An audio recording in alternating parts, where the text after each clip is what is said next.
Good morning. Now, I have been a little bit lazy this morning. Well, I don't want to call it lazy because ultimately I've had an early sort of 6 a.m. client, so that was me up at 4 a.m.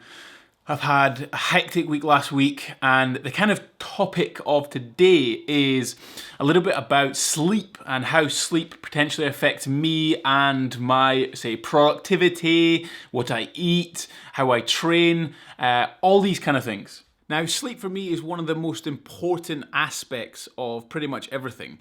I function really well on sort of anywhere between about 7 and 9 hours sleep a day. Now, I go upwards of 9 because sometimes when training programs are quite tough, say volume's high or even intensity's high when I'm training sort of powerlifting competitions, etc., then 9 seems to really help me, and it helps me focus, it helps me do things and just get better at them. And the lower end of 7, usually I'm fine normally through the week with that. When I start to creep into sort of the numbers of 6, 5, maybe even only 4 hours sleep a night, then it gets tough. The motivation to want to train starts to wane. So today is an example, I was up at 10 past 4. Also from that perspective, that makes me tired, but I've also had a really busy week, so it's meant that I've got this massive amount of sleep debt. So what are my solutions? So the first kind of solution that I have, and it's probably the obvious one, is get more sleep, obviously. Going to bed at a reasonable time, so not staying up till sort of 11, 12 o'clock answering emails, doing work, doing programs, that kind of thing. I don't rarely watch TV late at night. I might sort of look at things like YouTube channels and stuff, but generally it's me working or working too much. I look at my week, I look at my calendar. I know that I am quieter in the mornings all through the rest of this week. It means that I can maybe catch up a little bit of sleep tomorrow, or maybe have a nap this afternoon.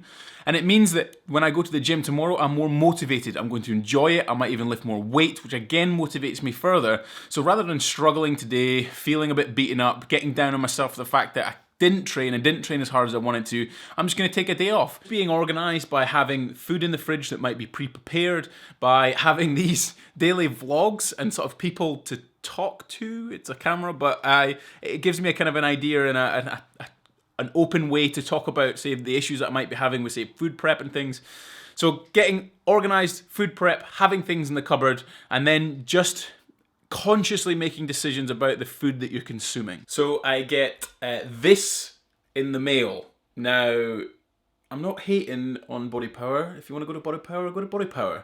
I've been a few times, I don't necessarily want to go again, but I got this is a leaflet, and I want you to try and think about this. FYI, this is probably not going to make me any friends at BODYPOWER, but hey. Think she's on Instagram. Don't know who that is. Yeah.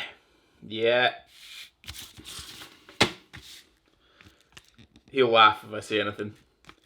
No idea. Probably a lot of stuff.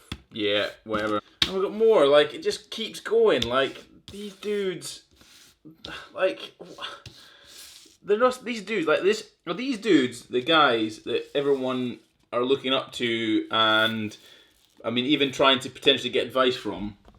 It just scares me in this kind of world, this fitness world, that these are sort of the most popular people. Yeah, are these the poster boys of the fitness industry? The fitness industry?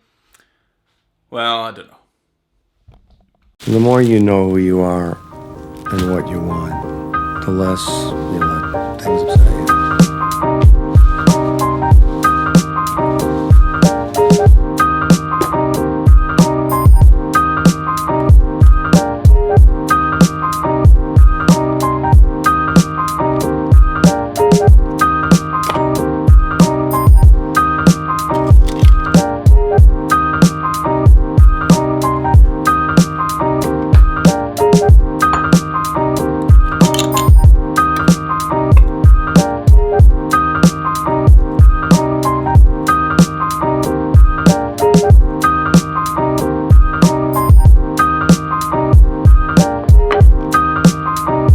Some people get really sort of kind of bought into the fact that a single food was the reason why they possibly lost weight.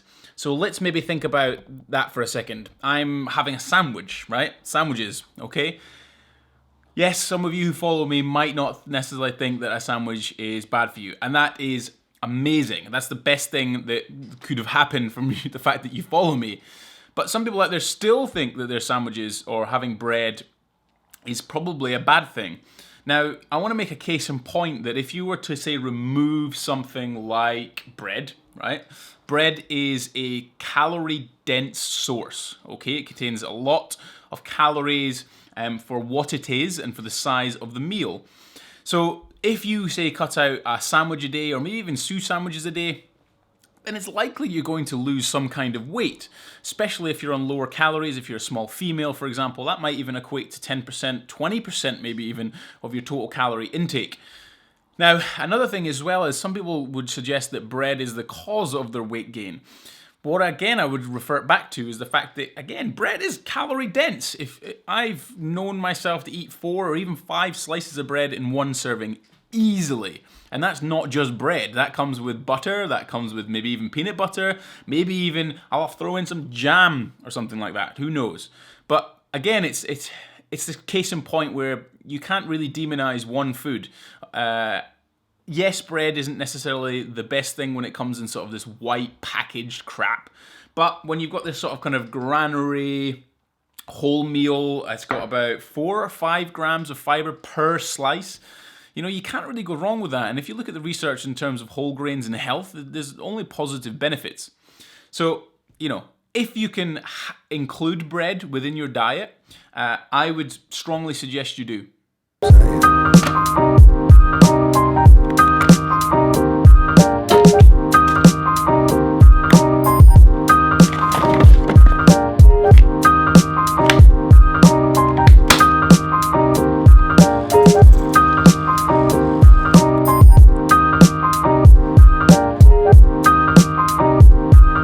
Yesterday, I put out a live hold on, I'm just gonna there, it's better.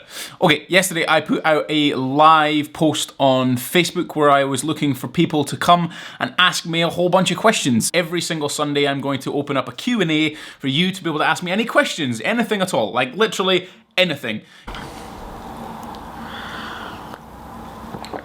First question comes from Andy Peacock. Now, Andy asks me, "Hi Gordon, what supplements will you be taking for your comp?" Now, what I thought I'd do is, rather than sitting here and just talk it through, I'm going to take you into the kitchen. So, I don't take many supplements. To be honest, I think I only have four specific ones. If you don't necessarily include whey protein, I'll just grab it here. Big old sack of whey protein. This is not an endorsement for Kinetica. I also use Reflex and I have my protein. You might have seen in the vlog already are my creatine. Okay, first one is a fish oil supplement. Now we have a multivitamin, so vitamin D. Next question is from Stuart Jarrett, old client of mine, back from Aberdeen. So hope you're well, Stuart. Interested to find out what powerlifting has done for your body composition compared to bodybuilding, and are there any weaknesses in terms of symmetry you want to try and address before the competition? That's a great question, and it's certainly one that I've been conscious of during sort of powerlifting. Now, like I said previously, powerlifting is obviously very specific. It focuses a lot on the compound movements, and so it should. That's what the competition is, and that's what I was aiming for. Obviously, it's changed. The body parts that I know have probably changed and grown are certainly my legs have become more dense, and there's definitely more definition within them, whether that's a lower body fat percentage or that I might have had gained more muscle mass from all the lower body training I've been doing, which is a good thing. I've always had pretty good legs anyway. Calves were neglected, so I'm certainly going to try and pick those up. Other areas, chest and back, have done well, obviously with deadlifting and a lot of upper back work. There's certainly more density there, and I can certainly feel it in shirts and things. The only thing is I've never had really big arms. That's one of the things that I've always had to work on. And this is what I'll definitely be throwing in for a prep perspective. Now, previous to me getting a bit of man flu and going away to New York, I was training arms nearly 3 times per week. So a lot of frequency with a moderate amount of volume. And that will continue during this program. And like I said, check back for subsequent vlogs, because I'll definitely be talking about my programming, and maybe you can pick up things and see how I'm getting on from there, and maybe I'll upload things to a Google Drive on Excel to see, so you can track and see how I'm getting on myself. I hope I pronounced this okay. Camellia Surduk. Now, she's asked, if tomorrow you would wake up a woman, what would be your approach to training and getting ready for your first bikini competition? Not very different to what I'm currently doing, to be honest. So the first 2 weeks, or first week, if you're new to this, I would suggest tracking. Track your weight and track your intake. Take an average of your intake, take an average of your weight, and then cut maybe 10 to 15%, depending on the time that you have before competition, from your calories. Now, what I would make sure that I would do for my first bikini competition would be give myself plenty of time. This is the biggest thing, time. You can give yourself 6 months to prepare for a competition. And you know what? I'd probably advise you to do that, especially if it's your first competition, because you never know how much body weight you're likely to lose. Some clients will lose 10% of their body weight. Some clients will lose 20 to 25% of their body weight. And if you give yourself 6 months, that's going to allow for plateaus, which will inevitably happen. It might include some slip-ups, for example, but it's also going to include some diet breaks, so it makes things easier for you and your perspective from a psychological standpoint, but also for your family. Okay, so that's the first Q&A done. Now, it was great to have a few of you ask some questions and things. Hopefully I've helped out. If there's anything or any of the ones that I've answered, drop me a little PM and I'm sure I can maybe help from there. Yeah, next time, look out for Sunday. I'll put up a live Facebook post. What I want you to do is comment in that section and I'll answer questions every Monday for you. Hectic morning. Emails, like check-in day on a Monday is always a bit crazy.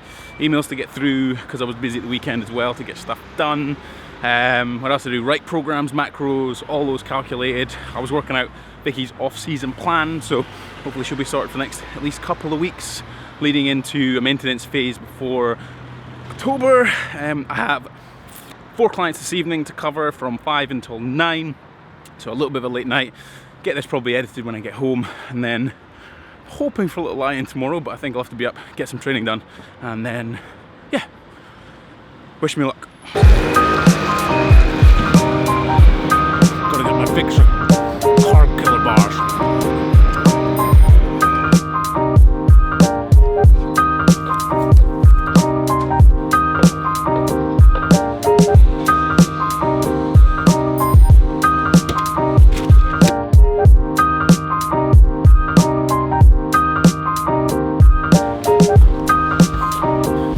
Don't do time lapses and forget about your bloody train. And a long day done. That was, yeah, that's a long day. Monday's 6 a.m. client, and then I'm pretty much working from then onwards. Finished the day, just home, it's gone 9 o'clock. I'm pretty delighted this is actually day 7 of the vlog. I mean, I've done this 7 days in a row. That's, yeah. Considering I didn't think I'd get past sort of day 1, then I'm pretty chuffed at how things have gone. Anyway, today I have an awesome finish. I have my usual oats, surprisingly, oats, whey, milk and some dark chocolate, but I also add a couple of Pop-Tarts. That takes me to just over 3,000 calories, I think 357 grams of carbs, 170 grams of protein and about 95 grams of fat. Now I said earlier, obviously sleep tends to affect my appetite, so early in the day I wasn't necessarily very hungry, but then this evening I'm actually pretty ravenous, yeah, because I've been moving around a lot. I had sort of a few clients this evening. And yeah, episode 7 is done.